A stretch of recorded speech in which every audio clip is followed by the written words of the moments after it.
Sejam bem-vindos ao Chamito, seu canal de baixo orçamento favorito do YouTube. Acho que pelo título e pela thumb já deu pra perceber que isso aqui não é um vídeo de Kirby, porque há uns 2 meses atrás eu falei que eu ia pausar a saga pra falar de outros jogos e projetos que eu tava tentando fazer, e essa hora chegou. Não precisa se preocupar, no próximo vídeo a gente já vai estar de volta com Kirby, mas por enquanto, hoje eu quero falar de um assunto que já faz uns bons meses que eu não falo sobre, já faz quase um ano na verdade, que é este bendito pedaço de entretenimento digital aqui. Caso vocês não tenham assistido a análise do River City Girls, que eu fiz mais ou menos no meio do ano passado, eu vou deixar ele aí na descrição e vocês assistam primeiro, porque eu não vou ficar me repetindo em coisas que eu já falei, eu já expliquei muito bem naquele vídeo. Mas só para refrescar a memória, porque já faz bastante tempo, vamos dar uma introduzida só de pontapé inicial. River City Girls é uma sequência barra soft reboot barra spin-off de uma franquia japonesa chamada Kunio-Kan. Foi essa franquia que inventou o gênero beat'em up, ou briga de rua como é conhecido aqui no Brasil, que são aqueles jogos lá onde você mexe um personagem por um espaço livre lá e tem que descer a lombada em todo mundo que aparece no caminho. Existem vários exemplos famosos, tipo Streets of Rage, Castle Crashers e aquele jogo do Scott Pilgrim.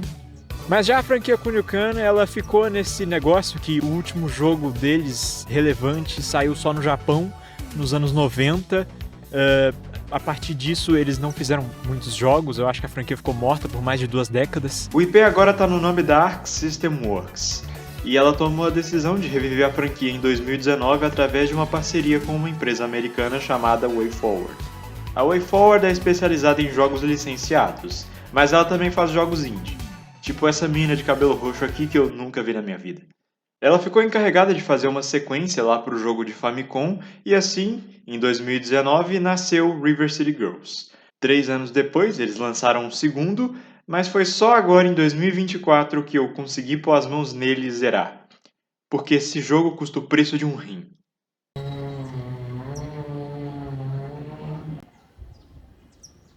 Essa sequência saiu em dezembro de 2022 e eu tava dando uma olhada no Steam Database pra ver qual foi o preço de lançamento desse jogo e eu fiquei bem surpreso quando eu descobri que ele tinha um precinho até bem bacana pro que ele oferece.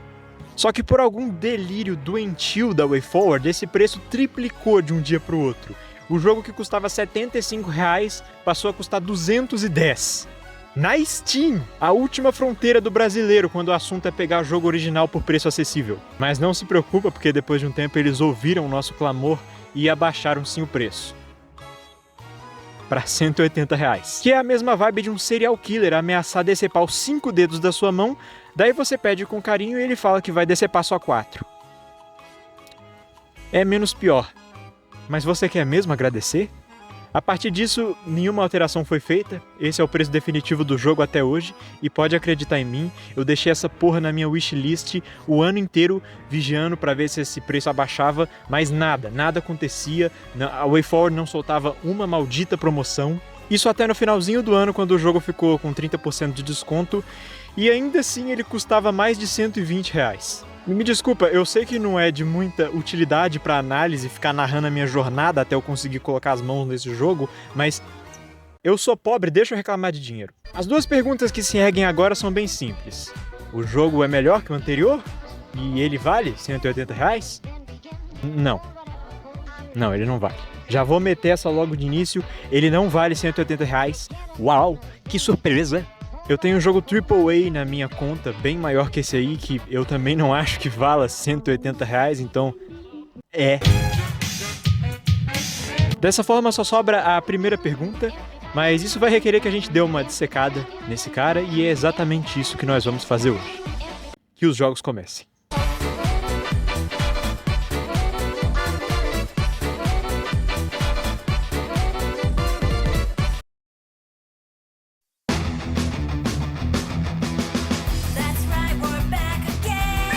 Assim como no primeiro jogo, a primeira coisa que você vê quando começa é essa bela intro animada mostrando os perigos que nós vamos enfrentar. Meu Deus, é a gangue dos anos 90! Cá estamos nós, finalmente depois de quase um ano. O jogo conta com 3 opções de dificuldade ao invés das 2 de antes: normal, difícil e hostil.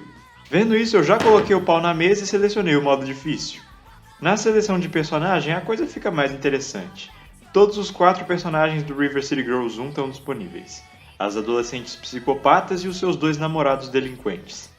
Como eu usei a Misako no vídeo passado, a Kyoko vai ser a minha acompanhante dessa vez. E agora seria a hora de explicar qual é a premissa para a história desse jogo. Só que tem um problema.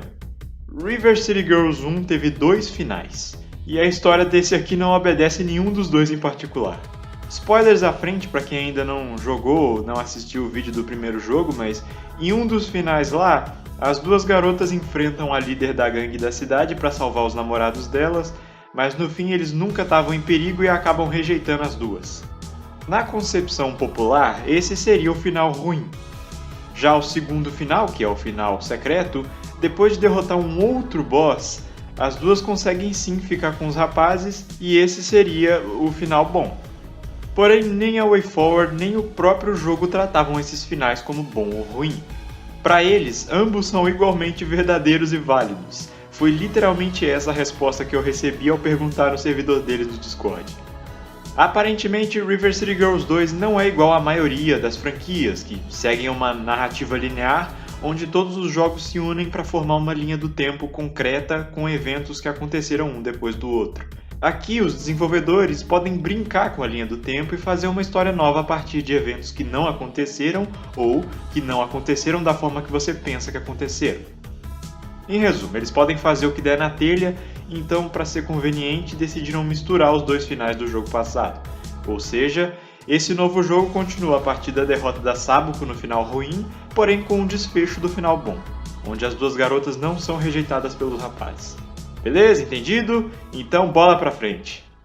Depois que a Sabuko é jogada da janela numa queda livre e cai com a cara no chão, ela avista as 2 garotas indo embora com os namorados, e num ataque de ódio decide ir pra cima delas de novo. Nesse momento ela é interrompida por uma limusine que para na frente dela e de dentro aparece o cara lá da intro animado. O nome dele é Ken. Pelo que parece, ele é irmão adotivo da Sabuko, e os 2 decidem ir fazer uma visita pro papai que foi jogado no Chilindró. O pai deles é o Sabo, o chefão da gangue Yakuza que aterroriza a cidade, e o vilão principal lá do jogo de Famicom. Ele dá uma bronca na Sabuko por ela ter falhado e mete o clássico "se quer algo bem feito, faça você mesmo". Então, com seus 3 metros de altura e seu porte de caminhão betoneira, ele simplesmente soca um buraco na parede da cela e escapa da prisão, prometendo retomar o controle sobre a cidade e seu lugar como líder da organização criminosa. Depois disso, nós cortamos para a cena das 2 protagonistas chegando atrasadas para aula. Eu queria muito saber o que leva essas 2 a querer dar as caras de novo naquele lugar, mesmo depois de tudo que aconteceu da outra vez, mas quem sou eu para julgar, né? Aqui eles te reintroduzem nos comandos básicos do jogo: pular, correr, bloquear, atacar, etc. Logo após isso, as 2 chegam na sala, mas acabam arranjando encrenca com o Ken, que aparentemente agora ele é dono da escola e o que ele faz é chutar as 2 para fora, literalmente. E agora, o que será que elas vão fazer? Lutar pelo seu direito de educação e se recusar a serem oprimidas pelo sistema sujo que rege essa cidade? Investigar para chegar a fundo do que os Yakuza estão tramando? Porra nenhuma, elas fazem o que qualquer um faria nessa situação. Voltam pra casa e vão jogar videogame por 2 meses. É sério, o jogo dá um time skip de 2 meses, onde as 2 ficaram só com o rabo colado no sofá jogando um jogo, que por sinal tem o nome mais pastelão que eu já vi na minha vida: Vampire Puncher. É Castlevania? A mãe da Kyoko então aparece falando para as 2 que a sequência daquele jogo que elas estavam jogando tinha acabado de sair, então a Misako se pergunta o porquê cacetes das 2 estarem jogando o primeiro jogo se o segundo já tinha saído. Seguido de uma afirmação bem questionável da Kyoko, que com certeza vai deixar a fanbase de Devil May Cry com câncer terminal. Ela diz que sequências são sempre melhores. Ah, captei vossa mensagem. Já entendi, WayForward, já entendi. Olha, eu tentei jogar na época que saiu, mas não é tão fácil assim explodir caixa eletrônico. E eu espero mesmo que vocês 2 não estejam jogando Castlevania com essa mentalidade de o segundo jogo ser melhor, caso contrário eu tenho uma péssima notícia pra vocês. Misako e Kyoko partem em direção ao shopping para poder comprar o jogo novo, só que no caminho elas acabam descobrindo 2 notícias muito ruins. A primeira delas é que nesses 2 meses em que as 2 ficaram na vida boa, os Yakuza conseguiram dominar a cidade e agora estavam por toda parte. A segunda coisa ruim que elas descobrem é que aparentemente ficar 2 meses parado jogando videogame te transforma num sedentário broxa fudido. E agora, além de terem perdido todos os status do jogo passado, elas também se esqueceram dos golpes e vão ter que reaprender a lutar. Coisa que não casa muito bem com a ideia de ter 1 milhão de delinquentes a cada esquina querendo sua cabeça. Pois aparentemente jogar a líder da maior gangue criminosa do 16º andar de um prédio chama bastante atenção indesejada. Caso vocês não saibam. Eu não sei se eu cheguei a mencionar na análise do jogo anterior, mas a gangue Yakuza ela é realmente uma gangue japonesa que existe na vida real, só que ao invés de financiar prostituição e tráfico de drogas, aqui eles invadem campos de basquete e trapaceiam no Just Dance. Ao chegar no shopping, as duas acabam se distraindo e entram no cinema. Lá dão de cara com Ken de novo e dessa vez as coisas não ficariam baratas.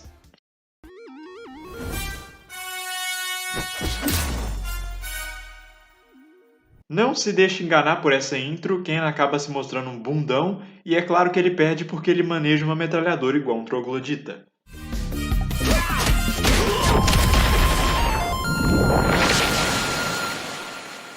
You messed with the wrong family. Depois da sua primeira derrota, Ken acaba fugindo e um bilhete anônimo aparece requisitando a ajuda das duas em uma outra área da cidade. E assim começa a saga de Misako e Kyoko para tentar livrar River City da mão dos Yakuza. A partir daqui, eu vou parar de narrar os acontecimentos porque é hora de discutir algumas coisas. Quando sai uma sequência nova para um jogo, a primeira coisa que as pessoas querem saber é o que ela vai trazer de novo e o quanto vai expandir a partir do jogo que a antecedeu. Então eu entendo que, comparando o River City Girls 1 com o 2, você pode acabar não se impressionando muito, afinal, os dois jogos são bem parecidos.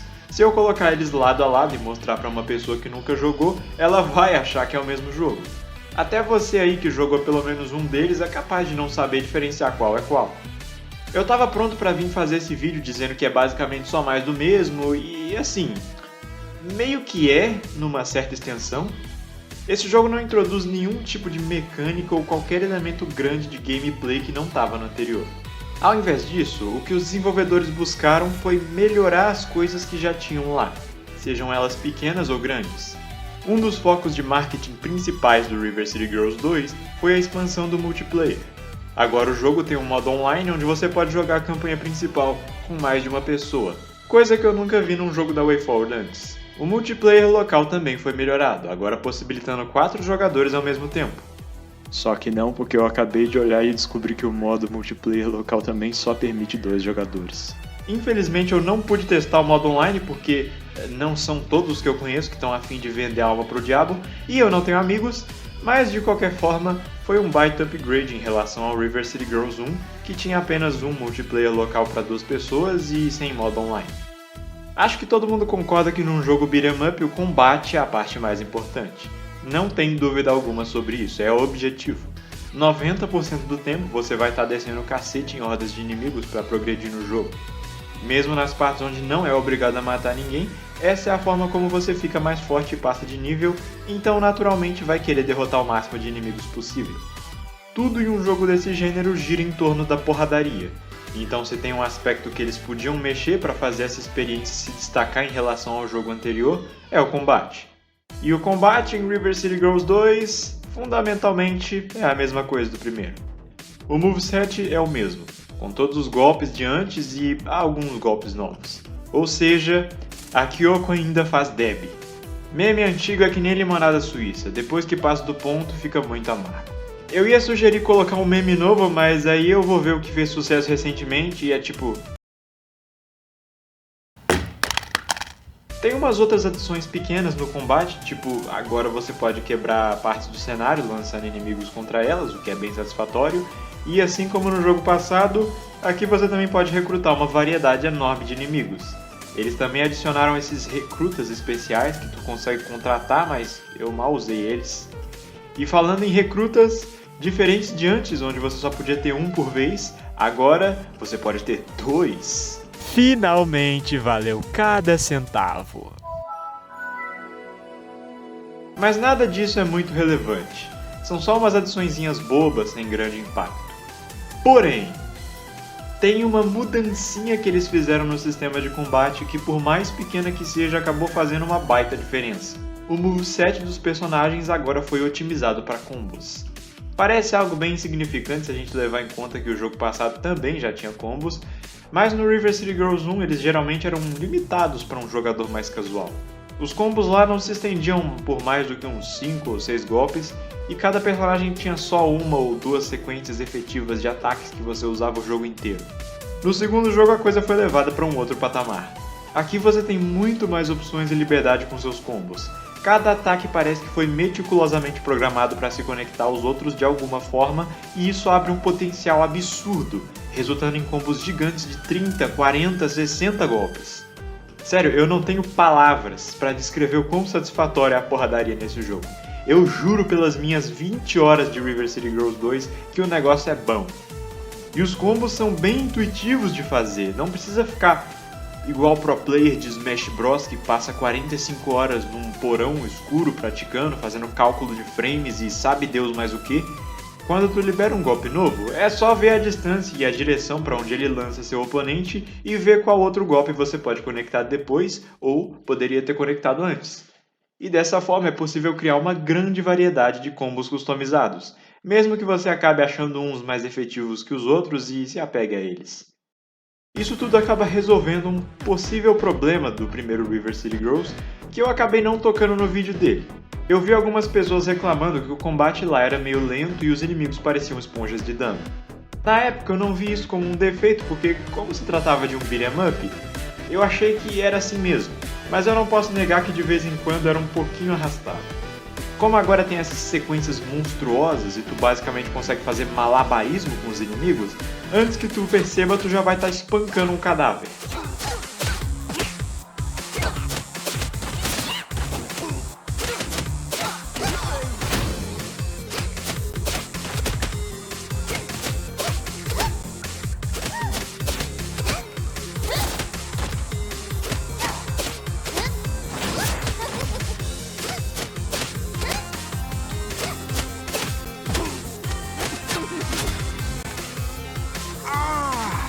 Em toda a situação de combate eu ficava super animado para testar um combo novo que eu consegui pensar, ou só tentar fazer a maior sequência de ataques consecutivos que eu conseguisse.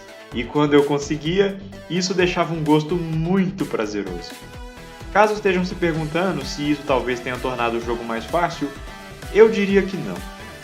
Ter combos melhores deixa a gameplay mais divertida, fluida e num ritmo melhor, mas não diria que altera nada na dificuldade. Isso porque a dificuldade de jogos como esse vem menos do quanto você espanca os inimigos e mais das aberturas que você deixa. É mais uma questão de defesa do que ataque, o quão rápido tu consegue bloquear ou desviar quando um inimigo vem pra cima de você e o quão bem você consegue posicionar o seu personagem sem que ele fique vulnerável demais. Uma dica que eu posso dar é: evite ao máximo ficar no meio de inimigos. Tenha certeza de que estejam todos de um lado só.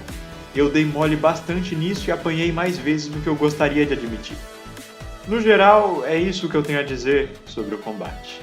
Parabéns, WayForward, eu posso até estar morando debaixo de um viaduto graças a você, mas pelo menos o seu jogo é muito divertido.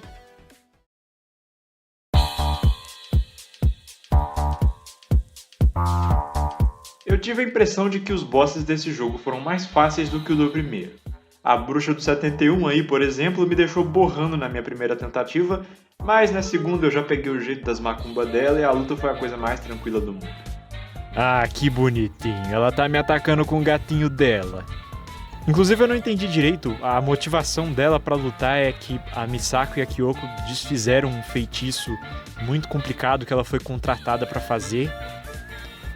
Tu já recebeu a grana, então que diferença que faz?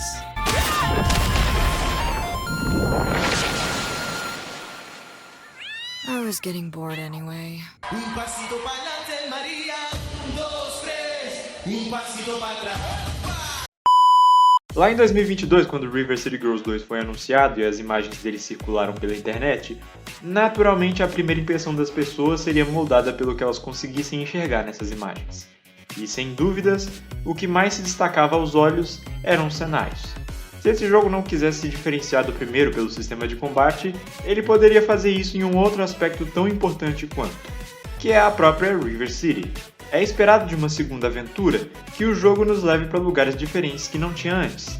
Então vocês devem imaginar a decepção de algumas pessoas ao perceber que vários dos clipes e prints de River City Girls 2 só mostravam cenários que a gente já tinha no primeiro jogo. Passava a impressão que o design da cidade ia ser um Ctrl+C, Ctrl+V do River City Girls 1 com uma salinha nova aqui e ali para falar que eles fizeram alguma coisa. Não era muito encorajador e acabou levando muitos de nós a pensar que ia ser literalmente só mais do mesmo. Só que não é. As mesmas zonas da cidade que a Misako e a Kyoko visitaram no jogo anterior são revisitadas aqui, só que agora elas foram expandidas e estão bem maiores do que costumavam ser antes. O que foi mantido do primeiro jogo permanece intacto, por isso você vai acabar se deparando com várias localizações familiares. Mas também vai ter acesso a uma penca de partes novas para cada zona da cidade que não existiam antes, sem falar das 2 zonas novas que foram adicionadas. Se eu não me engano, o mapa desse jogo tem mais que o dobro do tamanho do anterior, e isso é uma melhoria excelente. O fato de cada área estar bem maior resulta num dos aspectos que eu mais amei, a incrível variedade visual. Coisa que já existia no River City Girls 1, mas aqui ela está em outro nível. Pega essa área da cidade, por exemplo. Só aqui você encontra uma estação de trem abandonada, um zoológico em ruínas, um morro cheio de decoração oriental antiga, uma roda gigante, uma floresta, um parque de acampamento com cachoeira, uma cabana assombrada, um cemitério e um fodendo mercado de esqueletos. Todas as outras zonas da cidade seguem essa mesma ideia e deixam River City mais viva do que nunca. Até os lugares do jogo passado que nem precisavam ser mexidos receberam um tratamento. Olha a escola, por exemplo. Ela é a primeira área do River City Girls 1, mas aqui ela é um dos últimos lugares que você visita, o que foi uma boa jogada de imersão, porque os cenários dela foram alterados para que a gente veja todo o caos e corrupção que surgiu naquele lugar nesse tempo todo em que ficou nas mãos da gangue. Os caras instauraram uma ditadura lá dentro. Tem detector de metal para todo lado, câmera, pichação, cadeira virada, tumulto, e nem parece a mesma escola do primeiro jogo, mesmo que lá ela já fosse bem violenta. Falando em progressão, eles deram uma leve mudada nela também, para tentar deixar a experiência menos linear. Depois que você derrota o corno do Ken, pode escolher entre ir para a periferia ou para o centro. As zonas que você libera no futuro vão depender de qual dos 2 caminhos você optou por seguir. E é legal ter essa liberdade, mesmo que mais tarde você tenha que seguir pelo outro caminho para poder liberar o resto. Mas de que adianta um mapa enorme cheio de lugares diferentes se não tem nada para fazer neles? E assim nós chegamos nas quests, coisa que o River City Girls anterior também já tinha e que também sofreu uma baita melhoria aqui. Antes as quests eram repetitivas e simples. Vai até esse lugar e mata tal cara, ou vai até esse lugar e quebra tal coisa. Aqui no segundo jogo, não só tem bem mais quests por conta do tamanho da cidade, como elas também são consideravelmente mais variadas e criativas. Jogar queimada, sabotar um assalto a banco, vencer um minigame de dança, apostar uma corrida contra o tempo, capturar fantasmas, descarregar caixotes de madeira antes do tempo acabar, levar móveis em segurança até o escritório para descobrir onde eles se encaixam, e é claro que aqui e ali ainda tem a boa e velha quest de sentar a bica em um monte de inimigos. Eu quero mencionar sobre uma categoria específica de side quests, que são aquelas que visam incentivar a exploração da cidade. Basicamente, eles espalham vários de uma certa coisa por todas as áreas do jogo e você tem que achar todas. Alguns exemplos são a quest de achar todos os gatos escondidos pela cidade, encontrar todas as cartas de tarô, e a minha preferida, que é procurar pelo ponto turístico de cada zona da cidade e tirar uma foto em cada um, para depois entregar para esse moleque esquisitão que provavelmente fede a salgadinho gulão, deve morar no porão da avó, ter umas coisas muito duvidosas no histórico do navegador e passa assim só uma leve vibe de fetichista. Não, eu não vou elaborar. Mas para esse tipo de quest em específico eu recomendo que você inicie ela o mais cedo no jogo, para que assim, conforme você vai progredindo, possa aproveitar para enquanto isso ir achando os itens que a quest vai pedir. Se você não fizer isso e iniciar a quest tarde demais, vai ter que fazer um belo de um backtracking para as áreas antigas para poder coletar tudo. Felizmente o jogo é bem generoso em deixar você saber quais lugares exatamente vai ter algum gato, carta ou foto para tirar. Se um quadradinho do mapa tiver rosa é porque ali tem alguma coisa. E isso foi um alívio quando eu percebi. Completar quests te recompensa com 3 tipos de coisa: uma penca de dinheiro, XP extra e acessórios. Acessórios são itens que te dão melhorias quando equipados e podem alterar certas variáveis durante as situações de combate. E essa é uma coisa que eu tava animado para falar sobre porque os acessórios no River City Girls 1 eram um lixo completo. A grande maioria deles era inútil e não causava nenhuma mudança notável. Eles eram bem conservadores com as melhorias que te davam, sempre oferecendo algo muito nicho e específico. Eram coisas tipo 10% a mais de dano em golpes de chute contra inimigos masculinos que estiverem no chão planando bananeira, usando camiseta vermelha, o tipo sanguíneo tem que ser O positivo e ele tem que ser filho de um cara chamado Jefferson Rodrigues. É claro que eu tô exagerando, mas a ideia é essa mesmo. Eram buffs bem específicos e inconsequentes, ao ponto de que não valia tanto a pena ter algum deles equipado. Graças a Odin eles consertaram os acessórios e aqueles dão melhorias muito mais amplas e úteis, como dano extra para golpes especiais, dano extra no ar ou no chão, XP e dinheiro extra dropados ao derrotar inimigos, curar a vida coletando dinheiro, tem todo tipo de efeito legal que esses acessórios podem te dar e dessa vez sim eu vi valor na maioria deles. Finalmente, agora eu posso vestir a minha calcinha da Ladybug.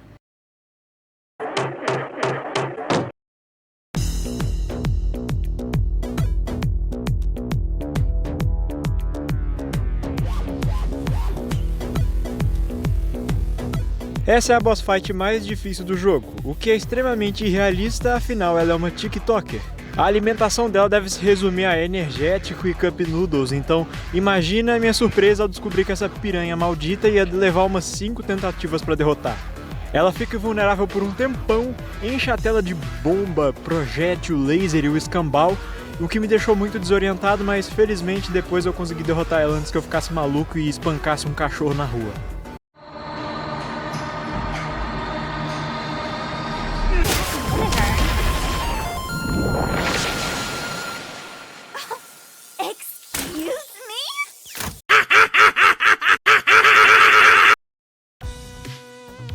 Kyoko, Misako, Kunio e Riki. Esses são os 4 personagens principais que estavam no River City Girls 1 e os protagonistas originais lá do jogo de Famicom. E é claro que se esse jogo aqui quisesse honrar esse número 2 gigante que ele tem na logo, o mínimo que se espera é que ele trouxesse personagens novos. Podem ficar tranquilo porque foi isso mesmo que ele fez. Vamos ver quem são as 2 personagens novas se juntando ao time. A primeira delas é a Pruvi, que apesar do nome estranho tem uma aparência muito foda. Só o design já te diz tudo o que você tem que saber sobre ela. A motivação da Pruvi para lutar contra os Yakuza é que ela acredita que sua melhor amiga foi sequestrada pelos mesmos. Ela acaba cruzando caminho com a Misako e a Kyoko, que são forçadas a lutar com ela porque ela acha que as duas também são parte da gangue. Mas no fim as 3 se entendem e a Pruvi se junta a nós, já que os nossos objetivos se alinham.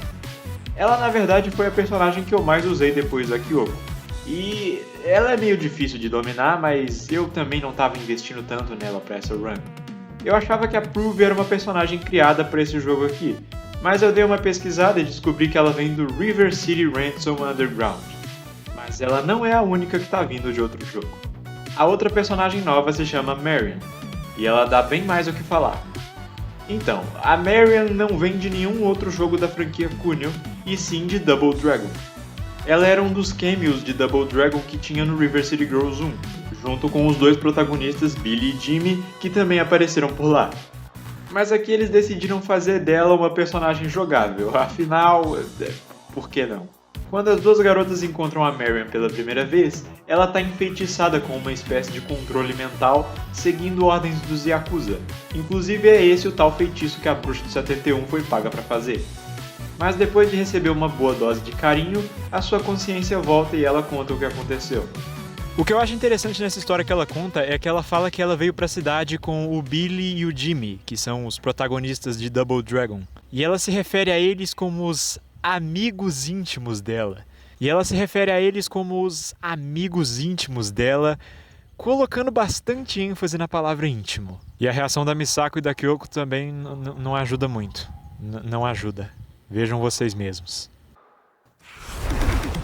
I came to River City a few years ago with my close friends, Billy and Jimmy Lee. Wait, which one were you close with? We were all pretty close. Whoa, that's hot. Totally. Uma informação importante sobre a Marion é que ela é a dama em defesa do Double Dragon, pois essa é uma franquia antiga que veio de uma época onde a motivação principal de quase todo santo protagonista era correr atrás de uma vagina. Um dia ela veio com os amigos dela para River City e, cansada de ser sequestrada o tempo todo, ela decide ficar no Shape para se salvar sozinha. A partir daí ela vira basicamente uma máquina de guerra de barriguinha tanquinho e cabelinho super saiyajin, só que um dia, ao perseguir um criminoso, ela acaba se enfiando numa floresta escura e é aí que a macumba da Dona Clotilde faz ela perder a consciência. Mas as duas garotas conversam com ela e a convencem a se juntar ao time. E aqui estão os 6 personagens desse jogo. No entanto, eu tenho 2 probleminhas com a forma como eles integraram esses personagens. O primeiro deles, na verdade, nem contaria como um problema. Esse sendo o fato de que ao trocar de personagem no meio da campanha, o seu XP e status com o personagem anterior não são transferidos para o outro. Isso porque cada personagem passa de nível e fica mais forte de forma independente. A razão de eu não considerar isso 100% um problema é porque meio que é importante para o multiplayer, pois permite que cada jogador possa evoluir o seu próprio personagem sem depender dos outros. Se eu fosse um desenvolvedor, eu teria feito do mesmo jeito. Só que isso traz um efeito colateral para o single player. Se você se cansar de um personagem e quiser testar outro, vai ter que pegar ele com o moveset incompleto e o nível muito abaixo pro quão à frente você já vai estar na história. Se você levar esse personagem para as áreas mais avançadas do jogo, ele vai estar causando um dano patético e vai ter a resistência de um guardanapo molhado. A sua única escolha é ficar grindando por uma eternidade com um novo personagem até ele ficar num nível decente para poder encarar os desafios que vão vir. Mas se tem uma coisa que eu aprendi nessa vida é que existem 2 tipos de gente. Pessoas com sanidade mental e pessoas que gostam de grind. A minha sugestão é que você escolha um personagem e tente focar só nele pela jogatina inteira. O segundo problema com os personagens são os diálogos. Em todas as conversas, sempre vai ter 2 pessoas do nosso time interagindo com um outro terceiro personagem. E dependendo de quem você estiver usando no momento, é ele ou ela quem vai aparecer nas interações. Com isso, você pode acabar pensando que cada personagem tem suas próprias falas específicas em cada diálogo da história. Mas não é isso que acontece. Os diálogos foram escritos com as protagonistas principais em mente. Quando você está usando qualquer outro personagem que não seja a Misako ou a Kyoko, o que ele faz é substituir uma das duas no diálogo, mas ainda usando a fala dela. Não só isso quebra a imersão, como resulta em interações esquisitas e sem sentido. A Marion e a Pruve nunca fizeram parte do círculo social da Misako e Kyoko, mas como elas tomam o lugar delas nos diálogos, elas interagem com os amigos e conhecidos das duas com toda a familiaridade, mesmo nem sequer sabendo quem essas pessoas são. Um exemplo muito bizarro é quando a Marion diz que quer se adentrar na floresta para arrebentar a pessoa que colocou aquele feitiço nela, só que quando você leva ela para conhecer a bruxa, ela nunca traz isso à tona, porque ela tá usando as falas da Misako. Eu não tenho clipe para mostrar para vocês porque eu usei a Kyoko quase pela minha run inteira, mas é só pesquisar vídeos onde outras pessoas jogaram com outros personagens e vocês vão ver umas interações bem bizarras. Até agora o jogo parece ótimo, tem uma variedade absurda de lugares para visitar, várias quests legais, um sistema de combate excelente e 6 personagens disponíveis para você brincar. Mas por incrível que pareça, isso não importou muito pro pessoal da Steam que escreveu reviews na época que o jogo saiu. River City Girls 2 teve um lançamento conturbado. A princípio o jogo tinha uns probleminhas e bugs. E isso não é novidade, todo jogo corre o risco de ser assim quando acabou de sair do forno. Eventualmente eles iam corrigir os problemas e ia ficar tudo polidinho. Só que tem mais uma coisa. Nessa mesma época o jogo cometeu um dos pecados mais graves que ele poderia ter cometido. Ele tava a 30 FPS. Não! Olha, eu tenho os meus 2 takes nessa situação. Por um lado, não tem razão nenhuma para esse jogo não estar rodando a 60 frames por segundo. Mas eventualmente isso foi pateado, junto com as correções de bugs. É óbvio que os desenvolvedores não iam deixar as coisas assim. Só que aí você vai ler as análises de River City Girls 2 nas primeiras semanas depois do lançamento e é o puro suco de chororô gamer. O jogo foi bombardeado de análises negativas focadas apenas nos bugs e no frame rate, xingando os desenvolvedores e falando que o negócio estava injogável, o que eu duvido muito que estava. Eu mesmo comparei clipes feitos quando o jogo estava a 30 FPS com clipes recentes e mal notei diferença fora dos menus. É impressionante como as pessoas se privam de possíveis experiências boas por um detalhe tão idiota. Tá aí o porquê nem sempre dá pra usar a pontuação média da Steam como parâmetro para qualidade. Agora, com tudo corrigido, sobre a apresentação eu não tenho muito a falar. Os mesmos elogios que eu fiz por outro jogo se aplicam aqui, porque ele segue a mesma ideia de antes, com os gráficos e música. Eu vou confessar algo que eu nunca disse até hoje, mas eu considero a trilha sonora do River City Girls 1 a melhor de todos os jogos da WayForward. Pois é, me desculpe Half Genie Hero, mas eu vou ter que te colocar no segundo lugar, porque eu simplesmente amo as composições que a Megan McDuff fez para aquele jogo. Elas são tão atmosféricas, animadas e trazem uma vibe incomparável para cada cenário. Uma parte da trilha sonora lembra bastante músicas de jogos beat'em up clássicos, enquanto a outra é composta de músicas cantadas pela própria compositora, parecendo mais algo que você ouviria num rádio. E essas músicas do primeiro jogo eram tão boas que foram todas reutilizadas aqui. Não entendam errado, o River City Girls 2 ainda tem sim a sua própria trilha sonora original na mesma quantidade do anterior. Mas será que a qualidade é a mesma?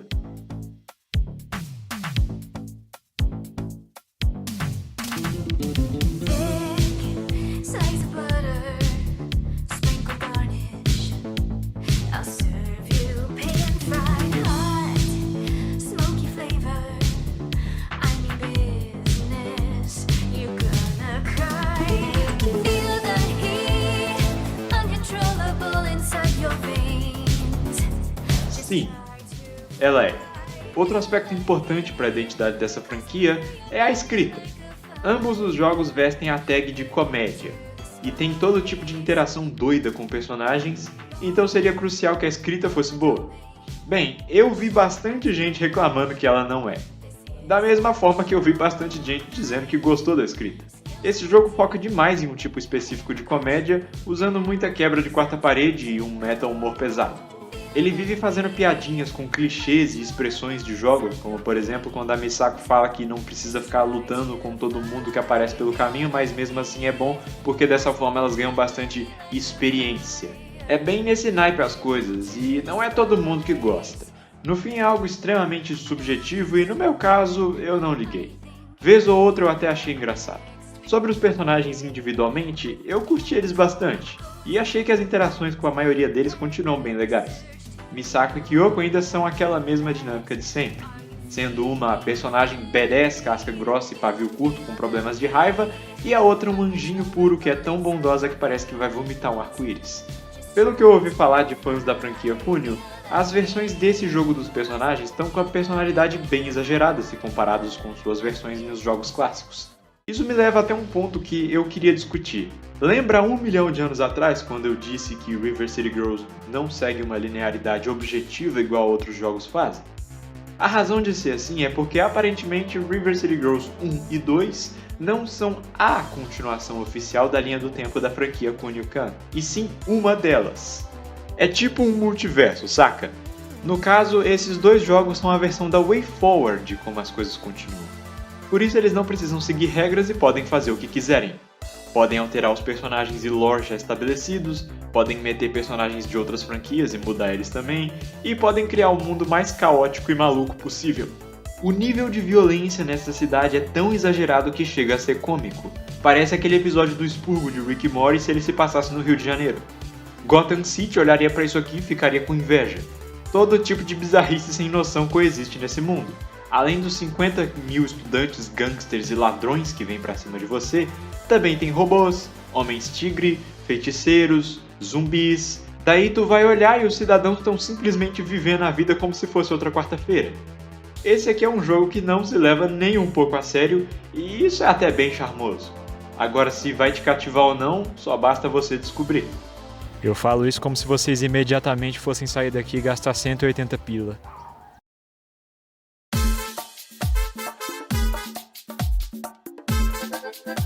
Cara, o meu veredito final para os bosses desse jogo é que eles são bem mais fáceis do que no anterior. Eu até morri uma vez para a maioria deles, mas só porque eu não conhecia direito os padrões de ataque. Mas na segunda tentativa eu só chegava e fazia pouco caso deles. No River City Girls 1 eu penei para derrotar aqueles chefes da primeira vez. A mais difícil daqui foi a Tsuiko, mas só porque tem coisa voando para todo lado na tela. Nem ela se compara a alguns dos bosses de antes, como o Yamada ou a Sabuko. Porém, enquanto os chefes daqui são mais fáceis, eu também acho que eles ficaram mais criativos. A Bruxa do 71 tem uns truques bem interessantes. A VTube do Paraguai tem um ataque da hora, onde ela te prende no tablet dela e você tem que escapar pelas postagens. E o Gordon Ramsay aqui tem essa coisa que me pegou desprevenido, mas quando eu vi eu rachei. A cada 1/3 da vida dele que vai embora, a luta que está sendo transmitida ao vivo num reality show de culinária é interrompida e as duas garotas aparecem casualmente dando uma entrevista como se fosse um episódio de The Office. Eu já falei que essa franquia não se leva a sério?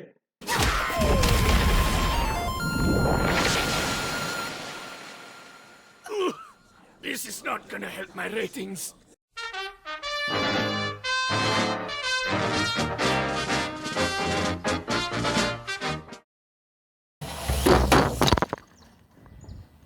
Estão sentindo esse cheirinho? Isso mesmo, é cheiro de negatividade. Vamos falar do que eu não gostei nesse jogo. Tem um probleminha só e ele é bem familiar caso você tenha jogado primeiro.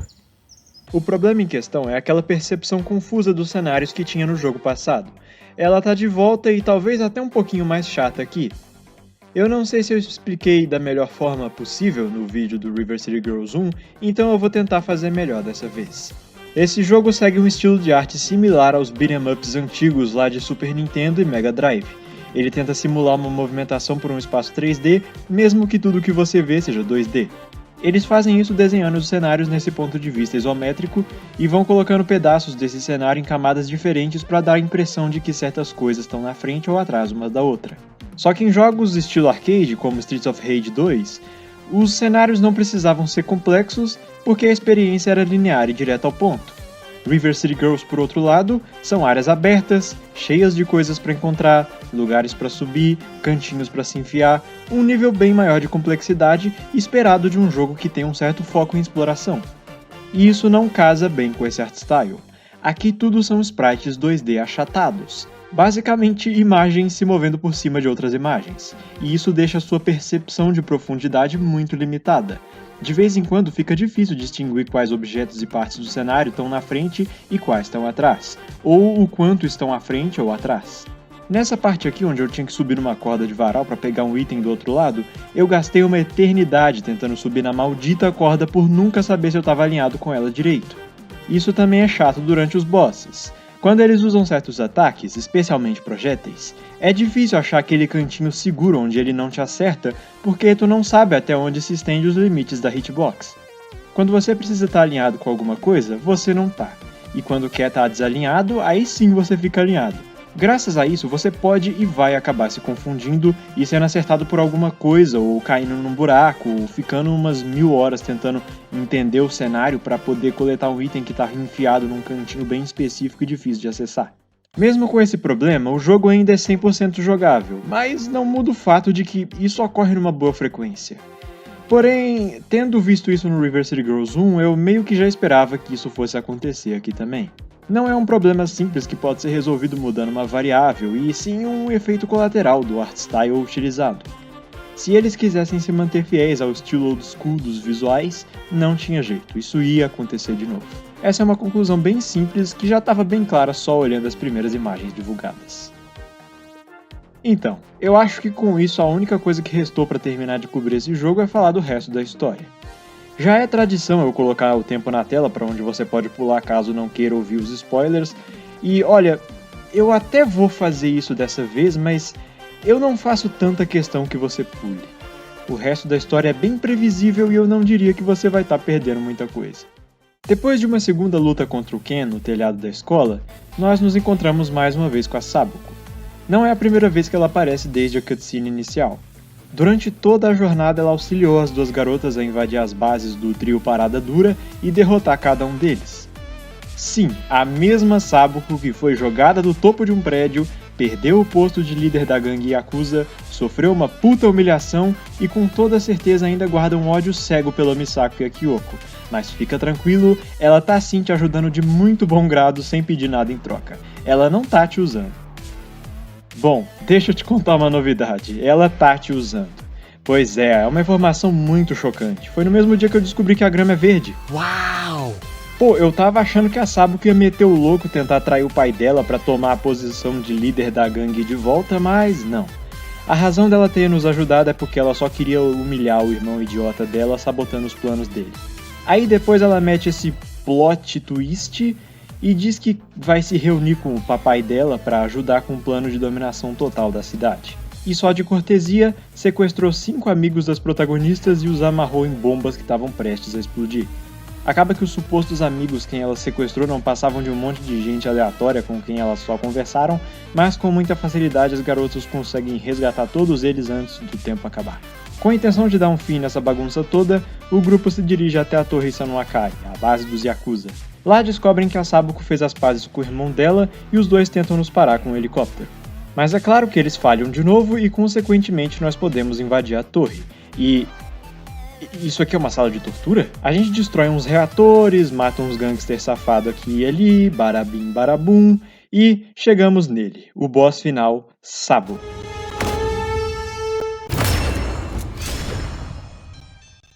Finalmente mostrando seu rosto desde 1994, e eu devo dizer, a prisão não fez muito bem pra você não, amigo. Esse é um dos chefes finais mais fáceis que eu já enfrentei em um jogo. Eu até cheguei a morrer pra ele uma vez, mas foi só por conta daquele problema chato de não saber se tu tá alinhado com as coisas direito, o que me levou a me posicionar mal atrás dessas vigas de metal, e o Kamehameha gigante dele acabou me pegando várias vezes. Só que mesmo assim eu cheguei bem perto de matar ele. Daí na segunda tentativa, quando eu acertei direitinho o posicionamento, eu simplesmente destruí ele sem dificuldade alguma porque todos os golpes dele são muito previsíveis. Não foi nem um terço da dor de cabeça que a Sabuko e a Amami Hasebe me deram no River City Girls 1. O cara aparece pagando de fodão, socando a parede e conseguiu ser derrotado por uma magricela ruiva que faz Jojo referência.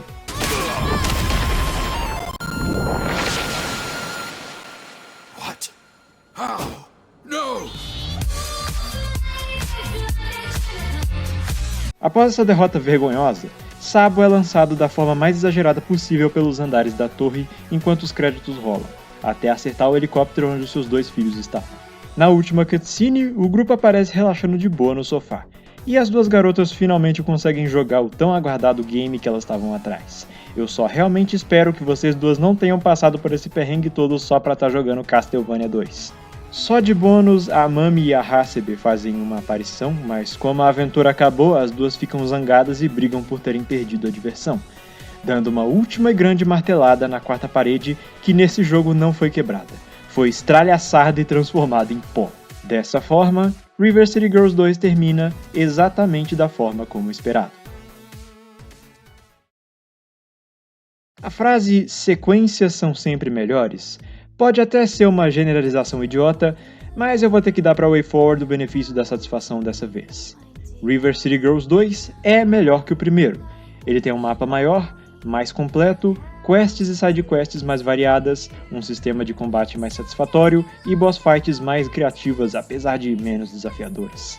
Esse jogo não faz nada que o primeiro não fez, mas ele faz tudo o que aquele jogo fez melhor. Ao ponto de eu nem achar mais necessário voltar pro River City Girls 1, pois esse aqui é muito mais completo e divertido. Eu não acho que ele vale R$180 nem a pau, mas isso porque esse é um número idiota, não tem nada a ver com a qualidade do jogo em si. Até porque esse tá longe de ser o pior caso de jogo com preço estúpido de alto.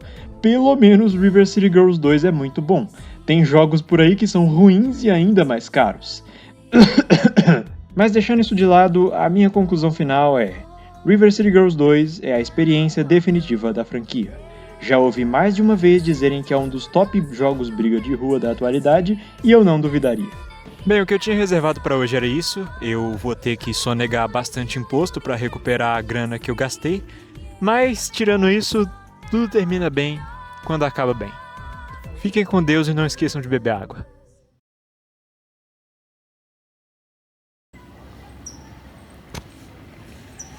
Tá batendo um sol do caralho aqui agora, vocês não vão conseguir ver meu rosto. É sério? Putz! Não, eu tô ocupado aqui. Tá bom, te amo. Tchau.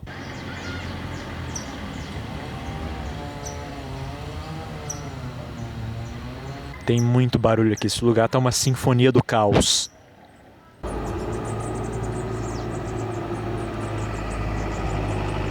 Eu tava dando uma olhada no Steam Database pra ver qual foi